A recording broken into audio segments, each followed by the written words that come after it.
me digan, aceptado. A todos, muy buena noche.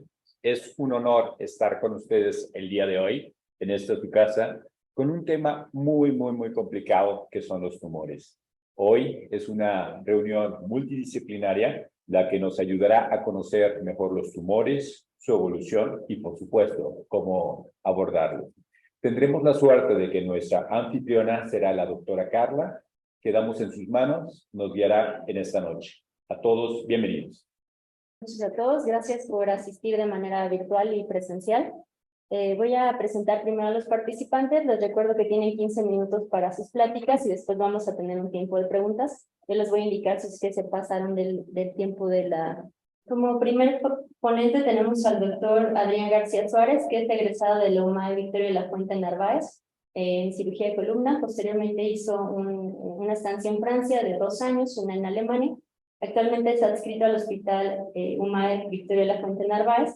Es profesor adjunto de la UNAM, es titular del capítulo de columna, es miembro del comité editorial de la revista ANSICO, así como candidato para la presidencia este año, y cuenta con múltiples publicaciones. Además, agradezco personalmente la invitación para coordinar esta sesión.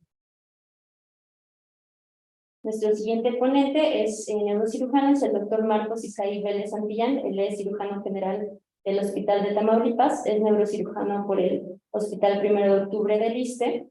Además hizo neurocirugía pediátrica, neurocirugía oncológica en el INCAN, es colaborador de la Fundación Santillán, que ayuda a comunidades pobres, y él tiene muchas publicaciones acerca de educación y difusión en el COVID, así como publicaciones de tumores de columna. Siguiente participante es el doctor Alejandro Reyes Sánchez, es egresado de columna del Hospital Magdalena de las Salinas, también hizo una estancia en Francia de cirugía de columna, es maestro y doctor en ciencias, actualmente es SNI 1, tiene un diplomado en administración empresarial, es mi jefe en la división de cirugía de columna del Instituto Nacional de Rehabilitación, es el profesor de la alta especialidad de la UNAM, es miembro de la Academia Nacional de Medicina, miembro de la Academia Mexicana de Cirugía, miembro de la NAS, miembro de la SRS. Y también es candidato para la presidencia de ANSICO. Y nuestro último ponente es el doctor Leonardo Álvarez Betancourt. Él es neurocirujano, es egresado del Centro Médico Nacional La Raza, hizo una estancia en cirugía de columna en Barcelona. Actualmente es adscrito al servicio de neurocirugía del Centro Médico La Raza, con alta experiencia en tumores. Es profesor adjunto de neurocirugía por la UNAM. Es miembro de la Sociedad de Cirugía Neurológica, es miembro de la NAS y también cuenta con múltiples publicaciones de tumores, y es por esta razón que hemos elegido a estos ponentes. Bueno, la tecnología siempre tiene sus imprevistos. Pues continuaremos con esta fiesta y trataremos de hacer que la fiesta no sea tan complicada. Afortunadamente me toca lo primero, que es lo más fácil. Ya los demás irán tocando temas más escabrosos, pero por lo pronto, si nos llegan un paciente bajo estas características, dolor y estas imágenes, lo primero que podemos decir es que desafortunadamente la columna de todo el esqueleto es el sitio de más frecuente localización de tumores. Si hablamos ya de tumores, usualmente las metástasis son las que principalmente ocupan la patología con un 80-90%, mientras que los tumores primarios se van de un 10-15% según lo lean. Una patología que no podemos dejar pasar porque se confunde mucho con los tumores son las infecciones. Las fracturas van de la mano con los tumores, razón por la cual es necesario tomarlas en cuenta cada vez que pensamos en un tumor. Hablando de tumores, de los más frecuentes que llegamos a tener son mama, próstata, tiroides, pulmón, riñón. El síntoma por el que llega el paciente finalmente es dolor, o es la primera causa por la cual va a venir a nosotros. Y es un dolor generalmente de ritmo, lo referimos inflamatorio. Pudiera aumentar, pero usualmente es persistente y progresivo. Una vez que tenemos dolor, dependiendo del tumor, dependiendo del paciente, lo que se puede agregar es deterioro neurológico, en cualquiera de sus presentaciones. Puede ser un problema medular, radicular, la mezcla de los dos. Lo importante es identificarlo, clasificarlo. ¿Cuáles son cosas, momentos, preguntas a destacar con estos pacientes de tumores, de cáncer, que llegó por dolor? Una historia de cáncer, hay que buscarla. Antecedente traumático banal. Descenso de peso inexplicable, principalmente en los últimos meses. Fiebre nocturna, bandera roja, no porque sea de tumor, sino que es una bandera roja. Dolor nocturno, aparición de un cuadro neurológico súbito, uso de esteroides o un dolor de columna por más de 3 semanas en personas mayores de 50 años o personas menores a 20 años. En el examen físico, dolor simplemente es difícil de etiquetar, pero puede ser simplemente vago, localizado a la percusión. Si el paciente viene con alguna actitud en especial, revisarlo, por supuesto, o si de días frecuentes hacia estos momentos en que llega el consultorio tenemos una psicosis inexplicable en teoría, hay que pensar en algo más. En cuanto tenemos un paciente y tenemos la sospecha de algo, por supuesto, empezar a hacer estudios. La radiografía es el primer estudio que quizás se nos viene a la mente, pero hay que tener en cuenta que una radiografía es de poca sensibilidad y especificidad. Pero si ya tenemos un defecto en la radiografía, esto significa que ya tenemos una pérdida ósea importante o una afectación ósea importante. ¿Qué nos podemos llevar de una radiografía? A lo mejor una imagen diferente en un película, a lo mejor una deformidad, muy posiblemente algo insuslado o incluso defectos a nivel de la cortical. ¿Qué otro estudio? Gammagrama óseo. ¿Por qué es importante? Porque nos ayuda a estadificar lesiones. Un elemento terriblemente importante es la tomografía, ya que estamos hablando de hueso. El hueso se ve mejor, por supuesto, en la tomografía y nos puede ir sugiriendo lesiones muy específicas. Un estudio que es el de elección en caso de tumores respecto a cómo es la invasión y pudiera ser explicarnos mucho del cuadro clínico es la resonancia magnética, ya que nos puede detectar lesiones muy precoces, quizá hasta con un promedio de 21 días, y nos va a hablar óseo, nos va a hablar de la médula y sus alrededores. La angiografía. La angiografía quizá su elemento más importante es que podemos disminuir la vascularidad del tejido tratando de embolizar.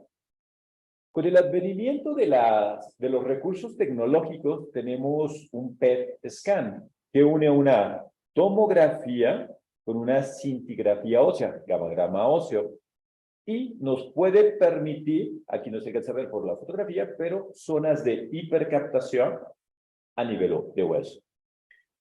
Es necesario, indispensable tener cuando menos una radiografía, tomografía y resonancia antes de pensar en ofrecer un diagnóstico o posible tratamiento a un paciente. Los diagnósticos diferenciales más importantes a hacer son con problemas infecciosos o problemas de fracturas, principalmente por osteoporosis. Si estamos pensando en una fractura por osteoporosis, generalmente la densidad ósea está disminuida. Usualmente son fracturas en cuña, donde usualmente el muro posterior está respetado y podemos tener algunas otras fracturas previas.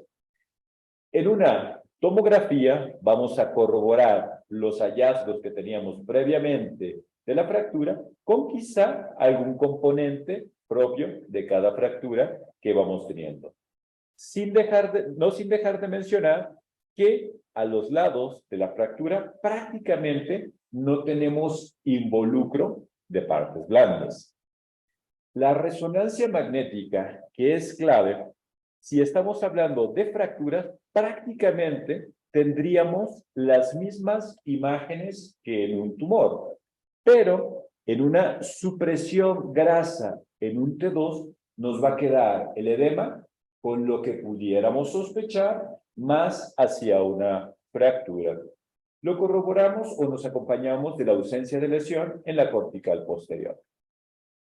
Si pensamos en infecciones, las radiografías son básicas a tener en cuenta y lo que vemos usualmente son en las plataformas alguna irregularidad, a veces una erosión muy importante, donde el disco está colapsado o destruido. Nos permite la tomografía, además de ver la lesión ósea, ubicar un tanto la lesión de los tejidos blandos. Si tenemos nuestra principal herramienta, que es la resonancia, tenemos T1, tenemos T2, datos de edema, pero si hacemos una supresión grasa, resalta el fenómeno inflamatorio. Como diagnóstico diferencial, por supuesto, es clásicas algunas infecciones, son clásicas algunas fracturas que es muy fácil de decir, pero en algunos momentos, por más que queremos decir es tumor, fractura, infección, es muy complicado. Como síntesis o como resumen, ante un colapso vertebral, el compromiso de partes blandas y arco posterior, pudiéramos pensar en un tumor. A nivel de procesos infecciosos, lo que principalmente está afectado es el disco y, por supuesto, fractura por osteoporosis, pérdida de altura. Es muy fácil decirlo, hacerlo es más complicado. Como equipo multidisciplinario, quien nos pueden ayudar y asesorar sería el infectólogo, el equipo de oncología, por supuesto, endocrinología, y siempre un cuarto en discordia nos es de mucha ayuda pensando en el radiólogo intervencionista. Para mí es muy fácil decir este punto y los compañeros que me van a seguir van a tener el tema más complicado porque a ellos les va a tocar hablar de tumores primarios benignos, de tumores primarios malignos, así como de metástasis. Para mí es un honor haber estado con ustedes. Es un placer acompañarlos en esta noche y seguir deleitándome con la información de los demás. Una excelente noche. Carla, muchísimas gracias.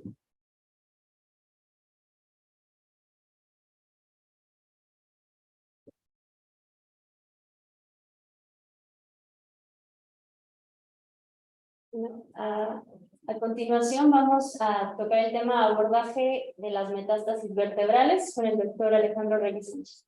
Gracias por su participación.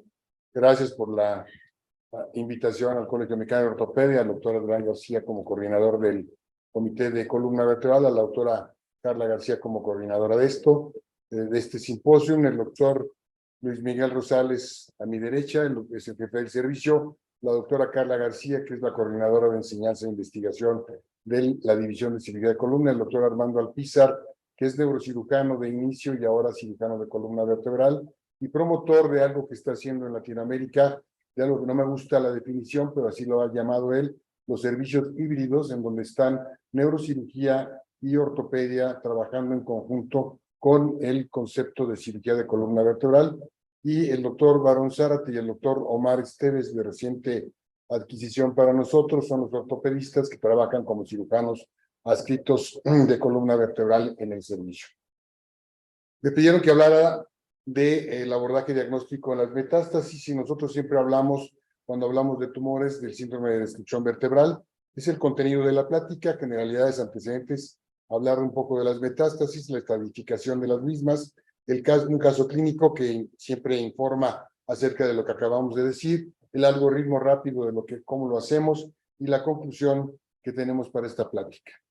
Hablamos del síndrome de destrucción vertebral como una alteración de etiología múltiple que da alteraciones anatómicas de la estructura y la ultraestructura de la columna vertebral, que por supuesto crea deformidades, aumento de volumen circunvencino en los tejidos blandos o de lesiones a más vértebras, como lo vamos a ver incluso en el caso clínico, dolor e incapacidad funcional por alteraciones mecánicas y neurológicas. La etiología en general son tres: infecciones bacterianas, infecciones tuberculosas, tumores primarios, malignos y benignos, metástasis y enfermedades metabólicas como la osteoporosis y la enfermedad de Payet, que si lo sumamos son 5 en general. A veces, y por la plática que me antecedió, es perfecto para decir esto. Los diagnósticos que se hacen en general a veces con las radiografías son de me late que es esto, me late que es aquello. Y por eso es que nosotros desde 1992 comenzamos a pensar en sistematizar el diagnóstico de los tumores y de la destrucción vertebral. ¿Cómo lo hicimos? Con 30 estudios en general que considerábamos que eran los más importantes para hacer un diagnóstico. Y entonces concluimos, después de hacer especificidad y realidad de cómo se diagnosticaba con cada uno de ellos, concluimos que solamente se necesitan 10 estudios y la biopsia para hacer un diagnóstico específico de hacia dónde tenemos que enfocar ahora las baterías de diagnóstico y, por supuesto, de tratamiento. Donde lo único que nos cambiamos ahora en esta hoja es que los estudios de barrido, de capa y lambda, sustituyen la proteína de Vence-Jones, que es ya obsoleta según los hematólogos para el diagnóstico del mieloma múltiple. Hemos encontrado que con esa sistematización hacemos un 85% del diagnóstico y entonces nos teníamos que enfocar a perfeccionar la biopsia y hacerla de alguna forma que pudiera hacerse mejor el diagnóstico. Y entonces el doctor Luis Miguel Rosales, por ahí del 94, comenzó a hacer este estudio. No se fijen en las publicaciones, eso es lo que cuesta publicar. Uno hace la investigación y a veces nos cuesta trabajo llegar a la publicación. Pero bueno, la idea fue en el 94, comenzó a hacer una biopsia percutánea guiada con fluoroscopía, con una aguja Hamshide de 5 Gauss, y logró solamente el 55% del diagnóstico. Sin embargo, las publicaciones llegaban hasta el 100%. Entonces nos preocupamos mucho de qué es lo que estaba pasando y conseguimos que la tomografía axial computarizada era lo ideal para hacer una mejor localización de la toma de biopsia, y entonces lo subimos hasta el 95% en ese trabajo que fue un trabajo piloto. También consideramos que los patólogos del hospital podían ser los expertos y que un patólogo externo no era tan experto o viceversa, y entonces hicimos con esos mismos 30 pacientes otra publicación y otra investigación en la cual veíamos si había confiabilidad en el diagnóstico por diferentes patólogos, y encontramos que teníamos hasta el 90% de confiabilidad. En estos 91 pacientes, ya aplicando lo que sabíamos de la tomografía axial computarizada y guiando la toma de biopsia, logramos enfocarnos sobre todo en tumores y metástasis hasta el 98% de predicción positiva. Más adelante, el doctor Mireles, que en paz descanse, que fue alumno de nosotros, hizo este trabajo en el 2021, encontrando que él lograba el 83% de diagnóstico guiándose con fluoroscopía. Y entonces dijimos, hay que modificar la biopsia tomada por fluoroscopía y tenemos que inventar o tenemos que hacer algo para que lo mejoremos de ese 55% o llegar cuando menos al 83 o 90% que él llegó.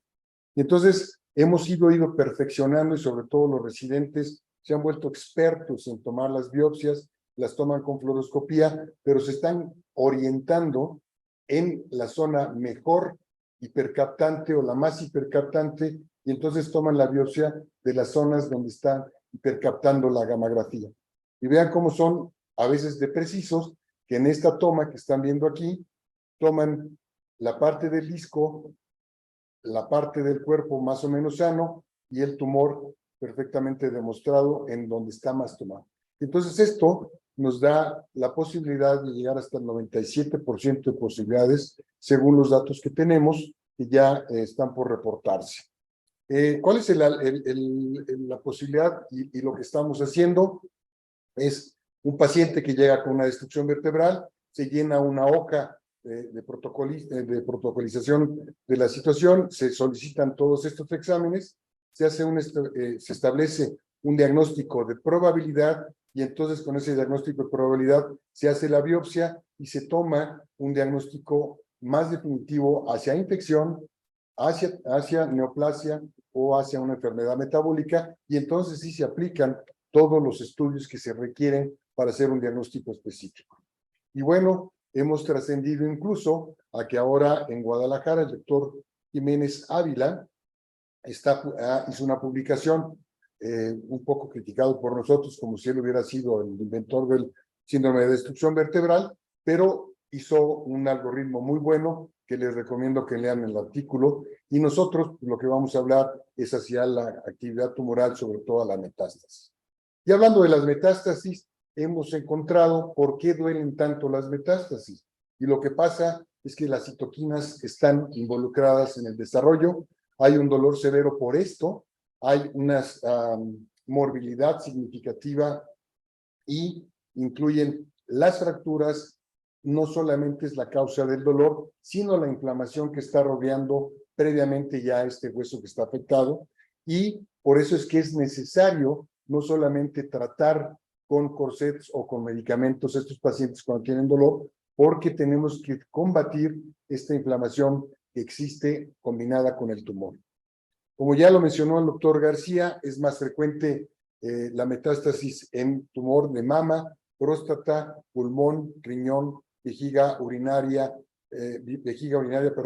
tiroides y mieloma múltiple, y el 10% en general de los pacientes con cáncer van a tener metástasis hacia la columna vertebral, y el 5% en el 2003, por Max Sevi reportado, que comprimían la médula espinal y requerían cirugía para descompresión, en forma paliativa o en forma curativa, y que de 50 a 60 años es el promedio de más actividad de metástasis. Yo por lo pronto ya pasé, ya tengo 66 años. Esta es otra clasificación para saber qué es lo que tenemos que hacer desde el punto de vista pronóstico y de cirugía. Los intracompartimentales son de mejor pronóstico, las extracompartimentales de mediano pronóstico cuando es una sola lesión y de muy mal pronóstico cuando hay lesiones múltiples. Cuando hay una destrucción sin colapso pero con dolor, de igual clasifica para saber si está indicada la cirugía o no. El colapso en clase 2 y deformidad moderada es la mejor indicación para la cirugía. La clase 3 con pacientes inmunocomprometidos lleva un riesgo importante y un pronóstico no tan satisfactorio con cirugía. Y la clase 4 con lesión neurológica y con alteraciones destructivas de los cuerpos vertebrales obligan a hacer la cirugía no solamente por el dolor, sino por la compresión medular, y evaluar muy bien la clase 5 porque casi vamos a promover que el paciente fallezca debido a la cirugía por la diseminación que estamos provocando. Ya en enero de este año se menciona que las metástasis espinales son los tumores más comunes, el 90% en columna vertebral, y pueden presentarse con invasión del conducto, y ahora se menciona ya que el 20%, no el 3%, sino que el 20%. Obviamente la resonancia magnética es la preservación del espacio del disco intervertebral como factor pronóstico, es más frecuente en las torácicas, menos frecuente en las lumbares, y es muy rara como metástasis, no como tumor primario, en la cervical. La diseminación hematógena es más frecuente por el plexo de Baston, seguida por la diseminación arterial, por contigüidad linfática, y aquí es importante entender que es un factor de posibilidad de embolizar las metástasis antes de operarlas, lo cual nos va a dar un mejor pronóstico. El dolor insoportable, altas dosis de medicamentos narcóticos, fracturas óseas patológicas hipercalcemia y compresión medular son indicaciones absolutas para operar en forma paliativa a los pacientes y no solamente en forma curativa. Comúnmente el tumor se disemina hacia atrás y a menudo involucra a los pedículos y a las láminas. Por lo tanto, cuando ustedes vean un tumor que está invadiendo el conducto raquídeo, el pedículo y la lámina, casi el 100% de seguridad de que va a ser una metástasis y no un tumor primario. El suministro, como les decía yo, de la sangre en forma arterial es ideal para hacer embolizaciones previas a las cirugías. La fijación con los tornillos a veces es deficiente, sobre todo a nivel del tumor o la neoplasia.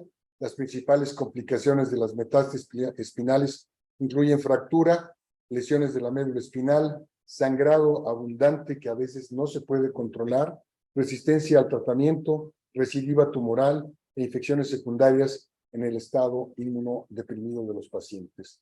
Nosotros ya hemos concluido la investigación, el artículo está en Galeras y es algo muy satisfactorio porque es la primera vez que trabajamos en forma multicéntrica con el Instituto Nacional de Cancerología y con el Hospital de Lomas Verdes del Seguro Social, con el doctor Gervich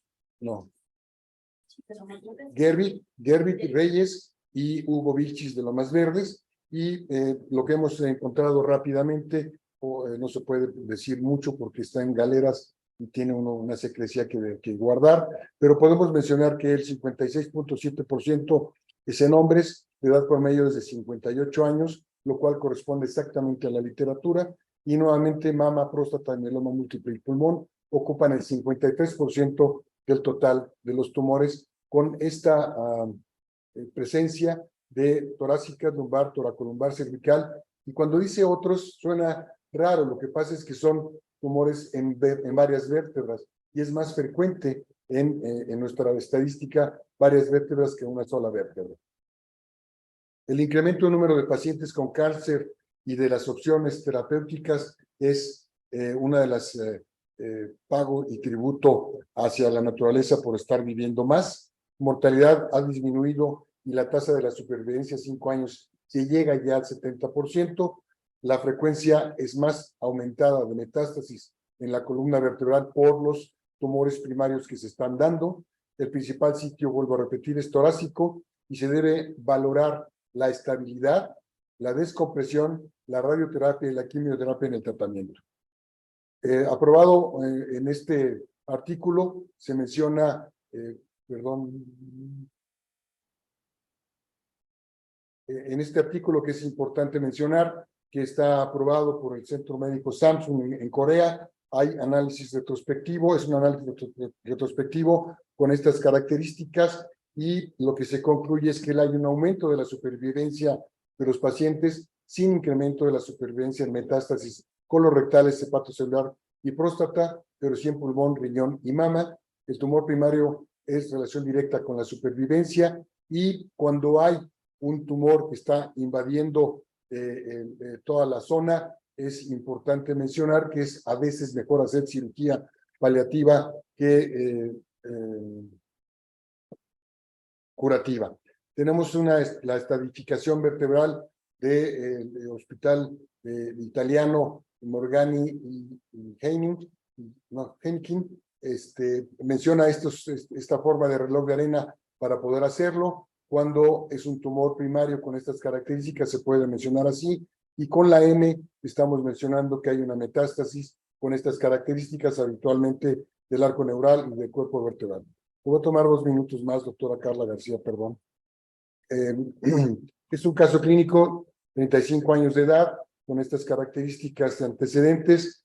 La biopsia que se hizo nos dio esta característica de tejido óseo desvitalizado, hemorragia y fibrosis, con estas escalas, con este dolor. Es la paciente con obesidad, con dolor y en camilla que llegó al servicio con esta destrucción vertebral mínima aparente. Con la resonancia magnética en semanas comenzó a hacer una mayor destrucción. Vean en el abordaje coronal la tomografía axial computarizada ahora nos demuestra una destrucción no solamente de la vértebra segunda, sino que ya ahora observamos una destrucción del E5 y esta gran neoplasia que viene del útero. Vemos la reconstrucción vertebral como está muy afectada con la gamografía donde está el tumor en el útero y con afectación muy importante en casi todas las vértebras, pero más destructiva en la zona de L2, con este diagnóstico que nos dieron los patólogos de que no había un diagnóstico de malignidad. Entramos porque teníamos que hacer una descompresión y hicimos una corpectomía total con fijación 2 niveles arriba y 2 niveles abajo, con mejoría parcial de la paciente que comienza a mover apenas un poco los pies y que ya fue remitida al Instituto Nacional de Cancerología para ser operada. Ya es el resultado de la cirugía. Sin embargo, hemos tenido complicaciones y es porque si traducimos a que es una paciente que tiene una metástasis con una clase 4, no va a tener muy buen resultado con la biopsia. Ya en la biopsia nos reportan ahora que sí es un adenocarcinoma que viene del útero, casi nosotros fuimos los que hicimos el diagnóstico. Edad y el sexo, la clasificación de Takahashi para hacer la posibilidad de qué tipo de cirugía, la clasificación de De Waal para saber si es buen pronóstico la cirugía, la localización y el segmento y la estadificación de Weisten, Borian y Biagni para poder decidir qué cirugía hacer.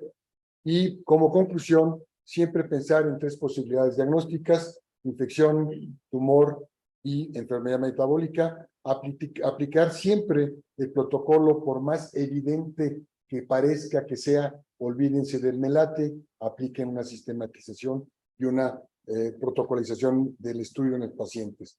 La biopsia es el punto cardinal, guiada por TAC u orientada con gamografía, es lo ideal. Si no, cuando menos con fluoroscopía orientada con la gamografía. Y la estadificación es un elemento fundamental para el tratamiento. Si hay un tumor que sea interraquídeo, extrarradural, con lesión estructural y toma de lámina y o pedículo, el 75% de posibilidades es de que sea una metástasis.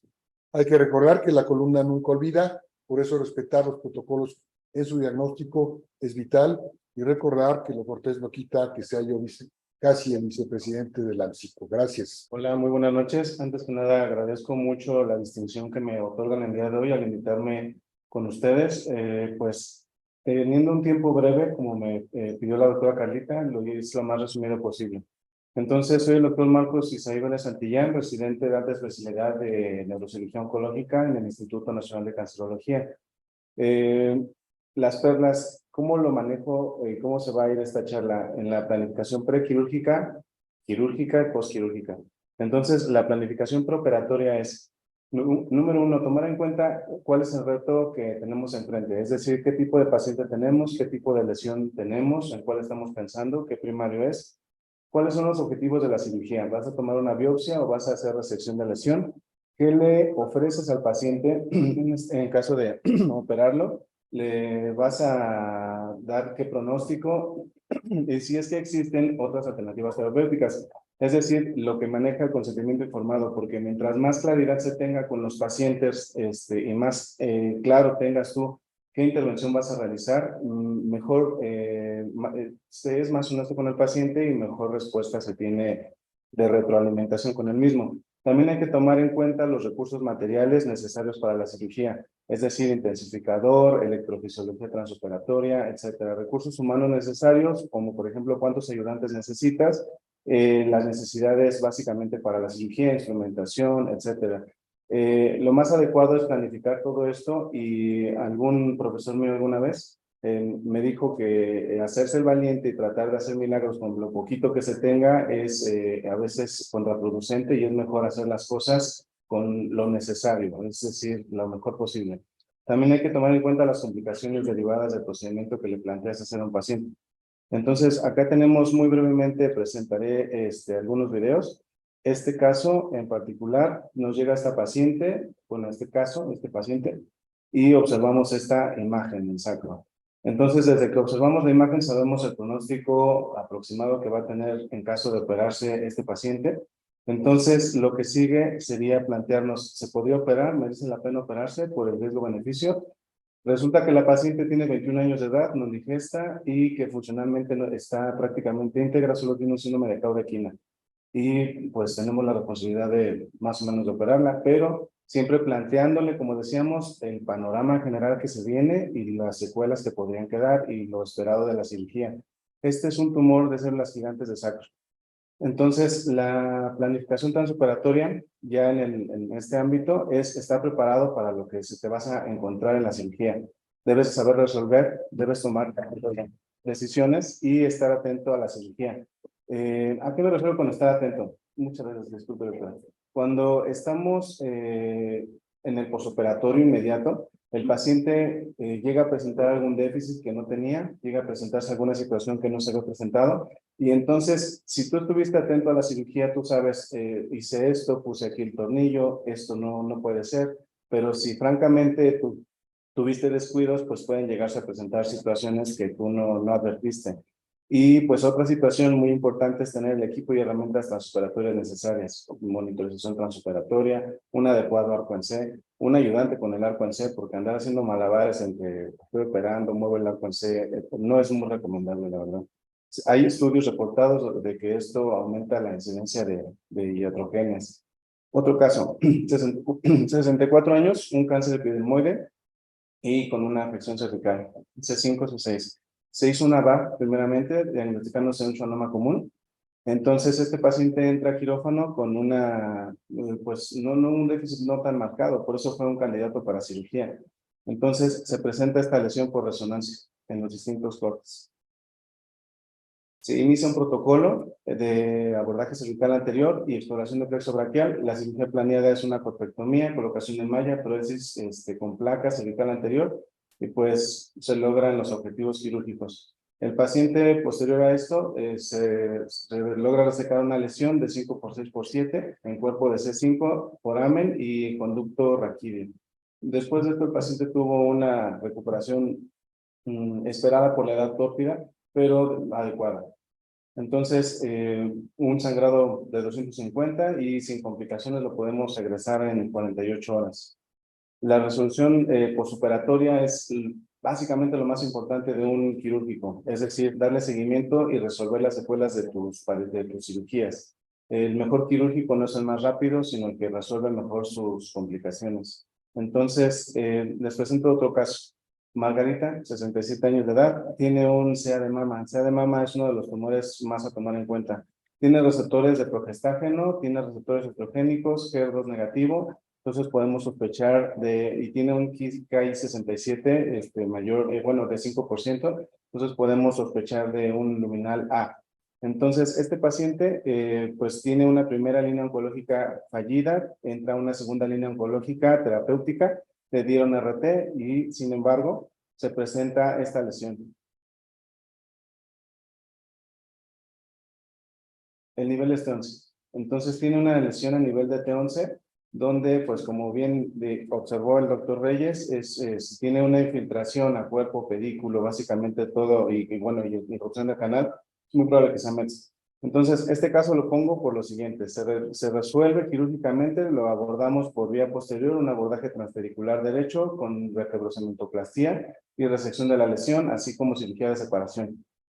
Pero le fue bien al principio, todo bien, dice el doctor Herbie, todo iba bien hasta que se puso mal. Entonces, regresa con nosotros un año después. Tengo dolor, tengo dolor, tengo dolor. El balance sagital, como ven, está alterado. Hay una situación aquí que hay que resolver. Y entonces, pues procedemos al siguiente procedimiento, que en su momento se consideró no necesario, que fue la instrumentación. Y pues en esta segunda ocasión lo instrumentamos con tornillos cementados. Cabe mencionar que este paciente ya estaba en tratamiento con ácido zoledrónico, Someta. El Someta les ayuda mucho a los y a las infiltraciones. Bueno, bueno, ustedes tienen una clínica de esto, ¿qué les cuento? Entonces, pues bueno, le dimos vertebrocementoplastia a través de los tornillos. En resumen, Neurológicamente, ahí podemos plantearnos situaciones a prevenir preoperatorias, trans y post. En cuanto a preoperatorias, el manejo de esteroides es una situación muy dependiente del tumor, las horas y la presentación del cuadro clínico. La situación del manejo intraoperatorio, pues las herramientas que mencionábamos, manejo electrofisiológico, la posición del paciente y las complicaciones cardiohemodinámicas que va a tener. Y en el posoperatorio, el uso de esteroides, pues bueno, depende de las mismas situaciones mencionadas.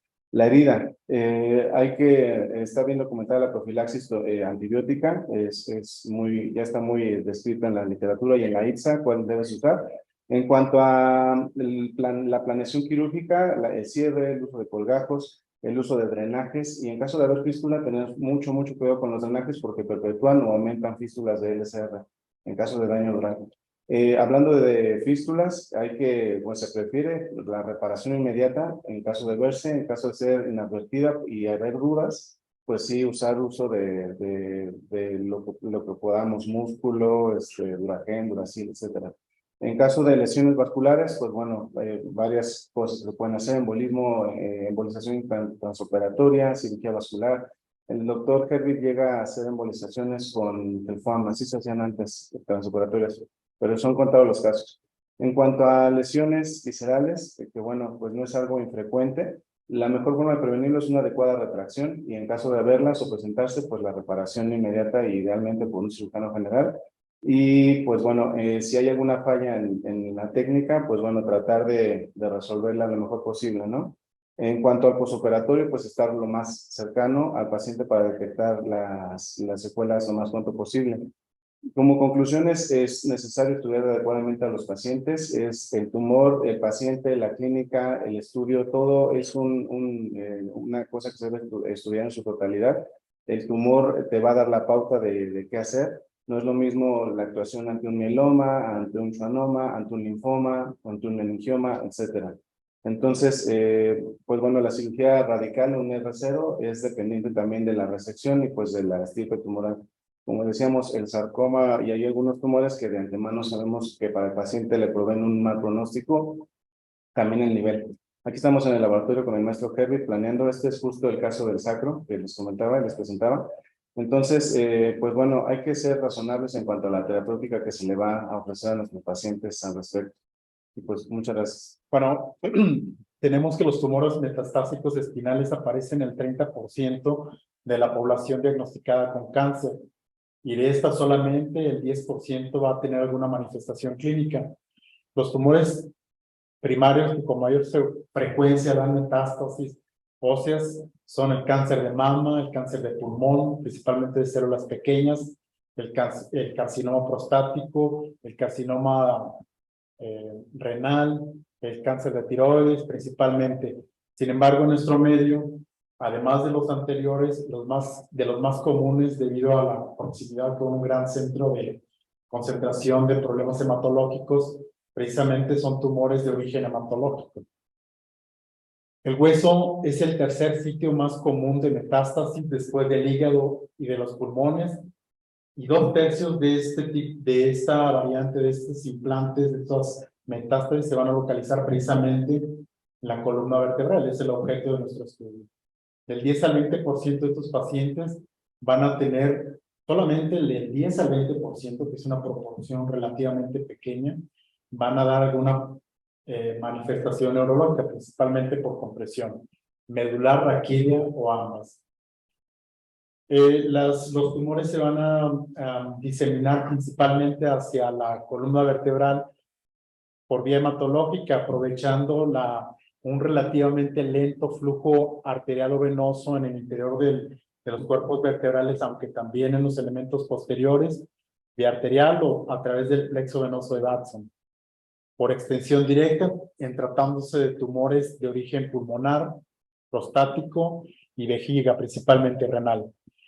Y por último, vía diseminación por líquido cefalorraquídeo. En un caso específico, los tumores primarios, como los linfomas primarios del sistema nervioso. Las manifestaciones clínicas son variadas, siendo estas principalmente el dolor de tipo mecánico, radicular. El dolor tiene por característica de ser predominantemente de patrón nocturno. alguna manifestación neurológica medular, por ejemplo, déficit sensitivo o motor en grado variable, y en disposición dermatomal, dependiendo del nivel afectado, deformidad de la columna, deformidad progresiva o deformidad per se de la columna vertebral, y así como fracturas que si implican afectación de los ligamentos, además habrá inestabilidad. Las manifestaciones, tratándose de la inestabilidad raquídea, encontramos dolor relacionado con el movimiento, que es uno de los datos clínicos que evaluamos, el dolor que se va a aliviar al decúbito. Encontramos además lesiones líticas, principalmente como causa de inestabilidad, la deformidad progresiva y los elementos, afectación de los elementos tanto anteriores como posteriores, y que dan como consecuencia manifestaciones de inestabilidad.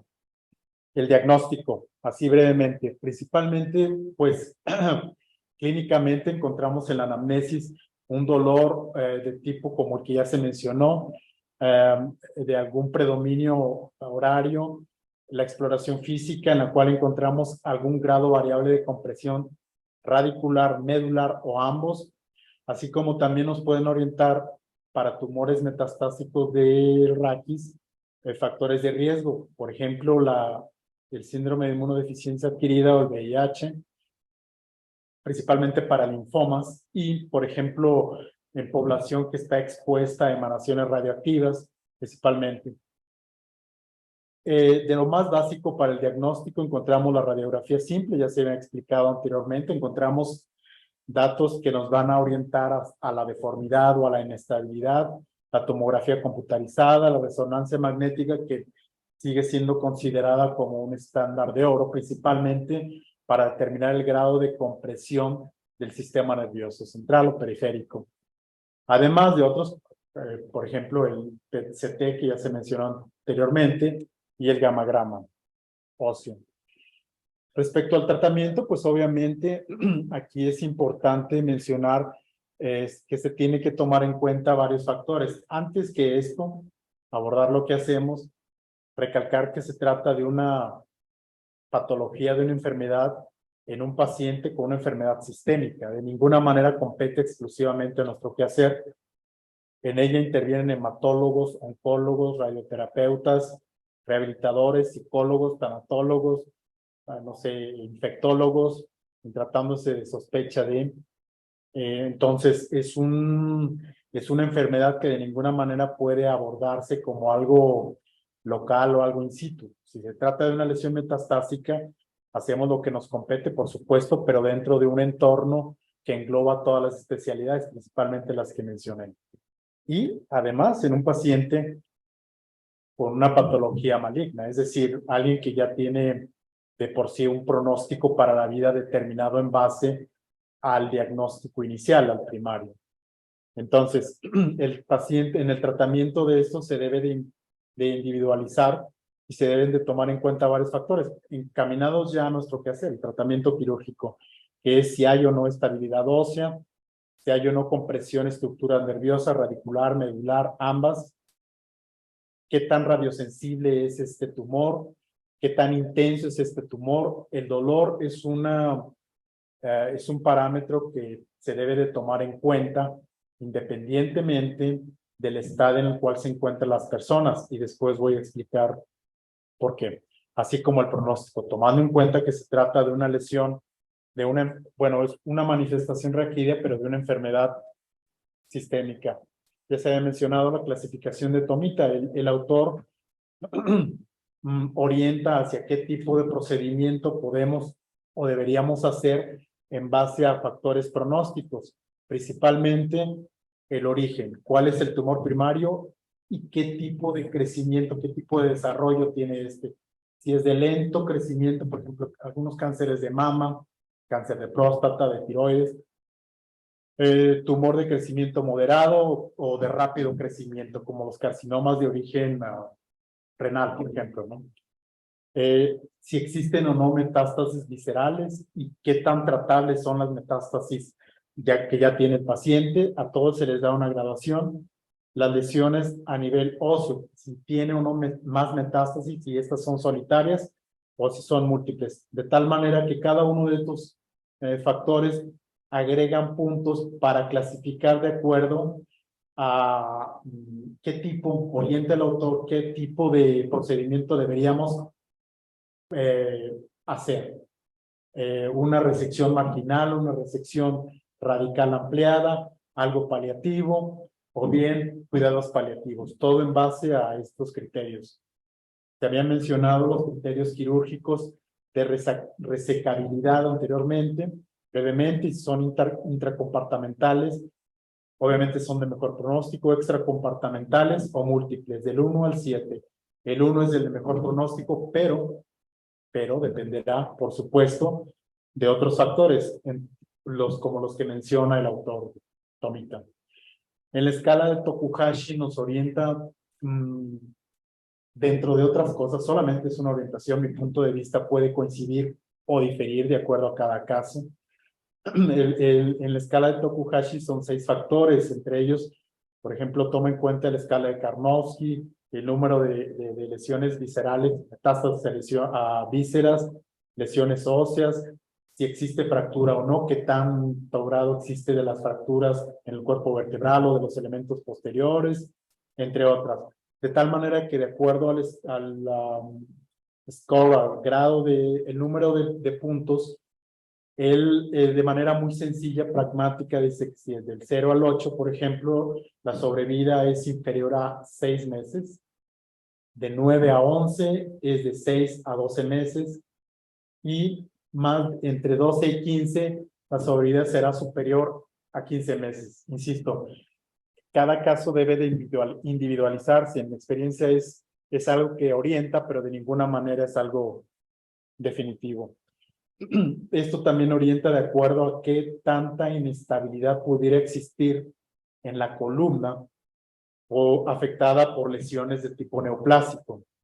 De tal manera que de acuerdo a diversos puntos, a diversos componentes, podemos tener que por los puntos, el puntaje obtenido del 1 al 6 se consideraría una lesión estable, de 7 a 12 probablemente inestable, y de 13 a 18 considerada como inestable, por lo tanto, de acuerdo al origen primario, proceder a la estabilización o no, de acuerdo también al estadio clínico que se encuentra una enfermedad que, insisto, es de tipo sistémico.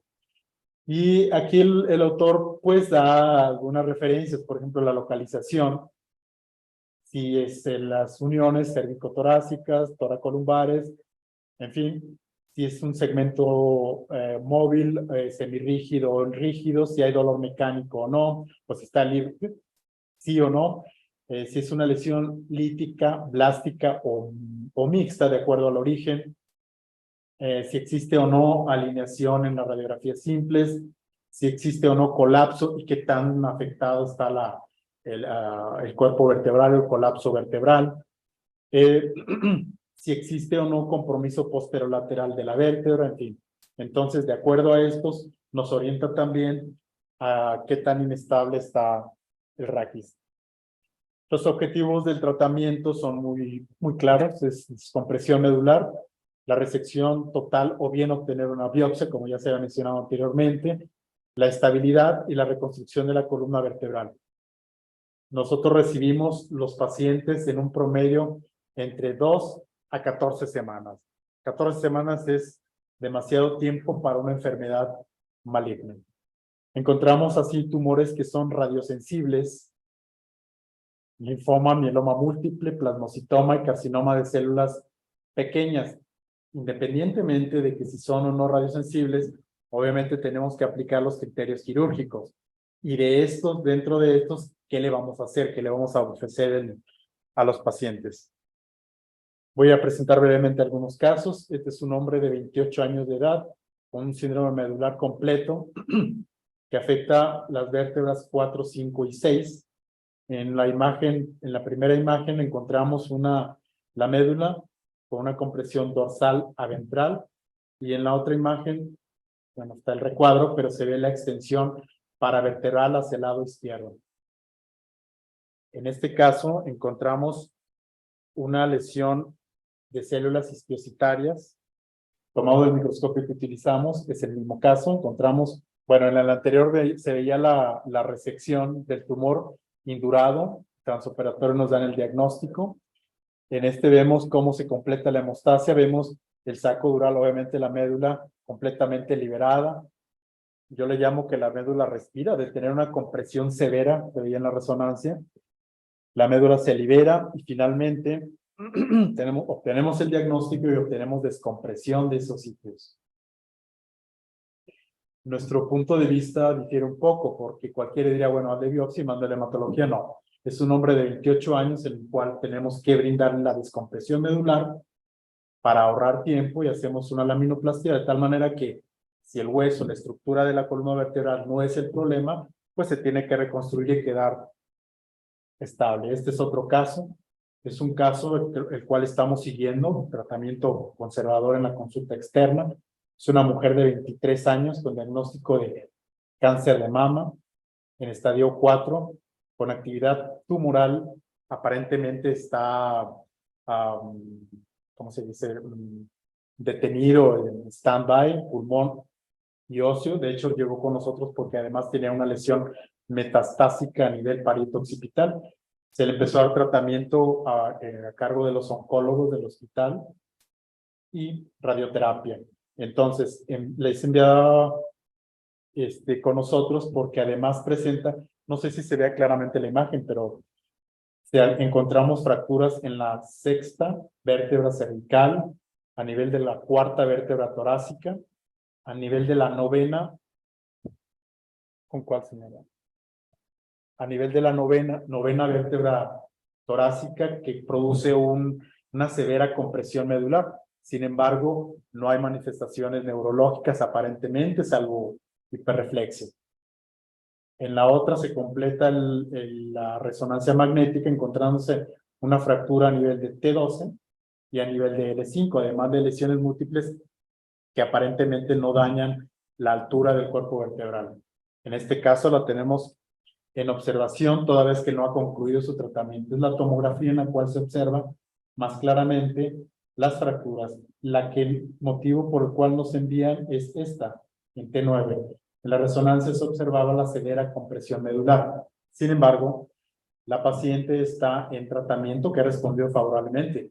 La resonancia magnética de control, esto es en el transcurso de un año.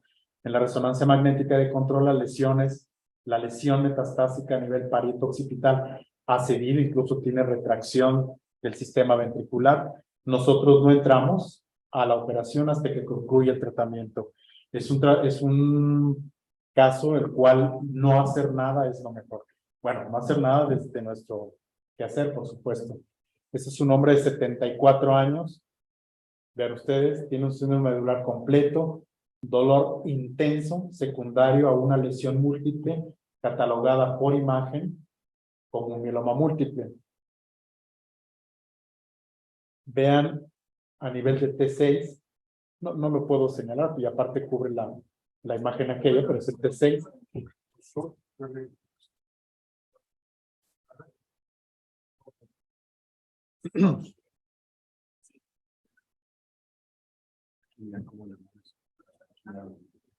No, me refiero a quitar el cuadro aquel. Ya, perfecto. Muy bien, muchas gracias. Muchas gracias, doctor. A ver aquí, pero este no es el caso. Bueno, ya, se le quitó el drama.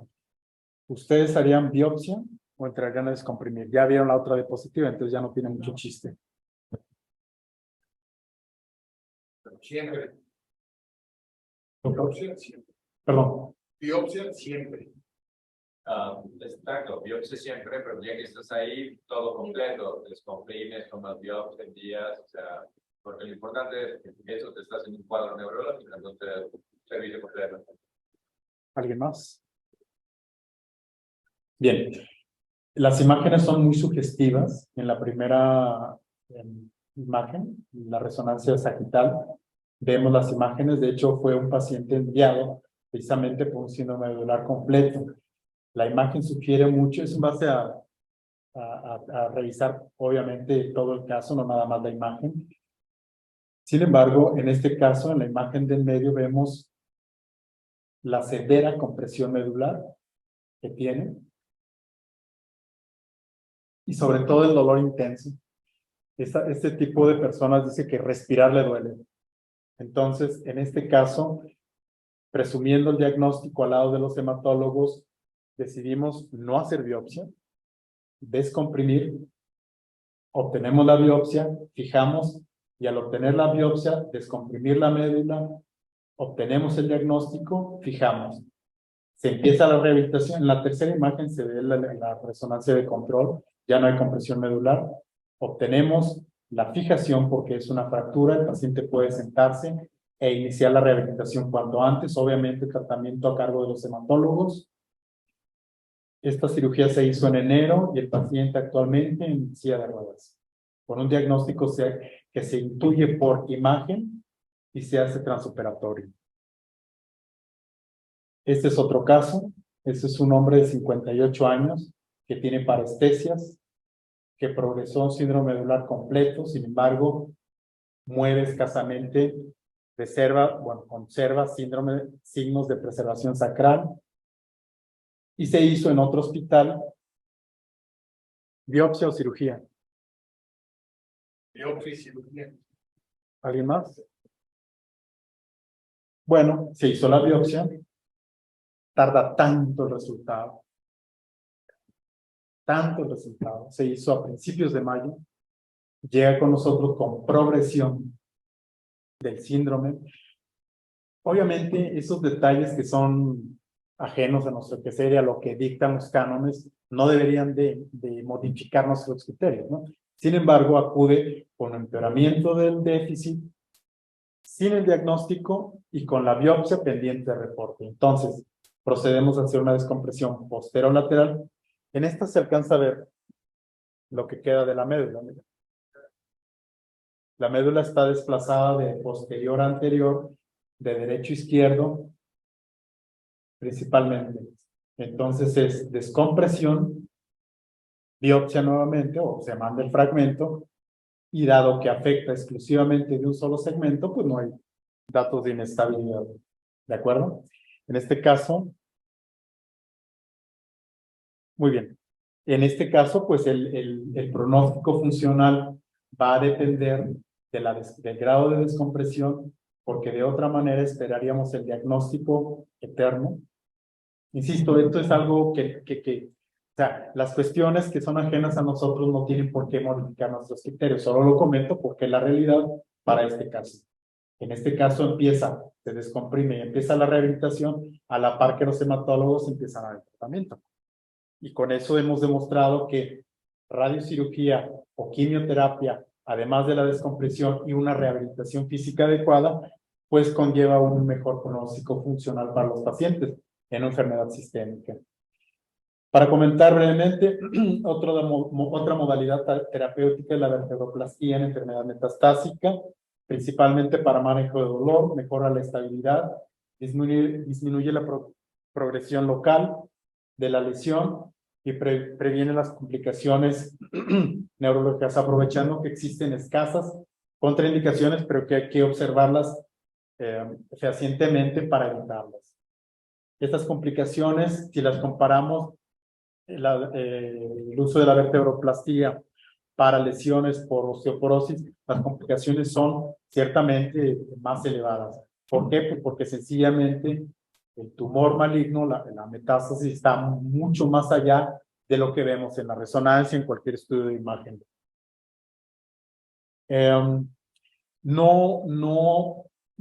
Considerar la vertebroplastía como algo ajeno, es decir, como algo alternativo, más bien como algo que va a hacer, a apoyar los procedimientos quirúrgicos, además de la radioterapia y la quimioterapia.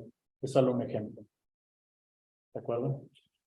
Muy bien, en cuanto a conclusiones, bueno, pues podemos decir que el manejo quirúrgico, el objetivo es el control del dolor intratable.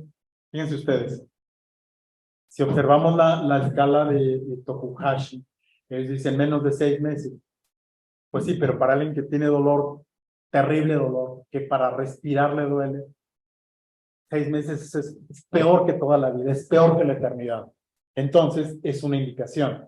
el manejo quirúrgico, cualquier variante o bien el manejo mínimamente invasivo, como es la vertebroplastía. El control del crecimiento del tumor, como en el ejemplo que puse, se logra en ocasiones mejorar la estabilidad, como el segundo ejemplo que puse, el del mieloma múltiple. Se logra la estabilidad de tal manera que aunque el paciente no llegase a caminar, que fue el caso afortunado de este hombre, puede estar sentado y no le duele tanto. Él decía, me duele para respirar, se opera, se fija, se descomprime, ahora está en andadera y no tiene dolor. De ninguna manera curado, ¿eh? Por supuesto que tiene un problema muy serio encima que está en vías de resolución. Obviamente compete a otra especialidad, como ya lo había dicho. El quehacer mío, el quehacer nuestro como cirujanos de columna es lo que nos compete, con los criterios establecidos muy claramente. También, bueno, pues se logra, al lograr una descompresión, mejorar el déficit neurológico, descomprimir las raíces nerviosas y con esto el dolor. Y la descompresión que se obtiene dependerá del grado, la severidad y el tiempo que tenga el déficit neurológico. Por ejemplo, un déficit neurológico completo, eso no quiere decir que sea absoluto. Una rehabilitación adecuada puede mejorar, cuando menos el dolor, mejora la estabilidad y si se le da una terapia adecuada, dependiendo del primario, puede llegar a mejorar cierta función. Esto se menciona como una posibilidad siempre. Quiero agradecer a los ponentes que decidieron venir de manera presencial y por cuestiones de tiempo doy paso al doctor Adrián García para que continúe. Muchas gracias. Siempre los tumores son muy complicados y tenemos una serie de panelistas impresionantes. Tenemos la oportunidad de que son aproximadamente 70 personas en línea y las personas que estamos aquí en el salón.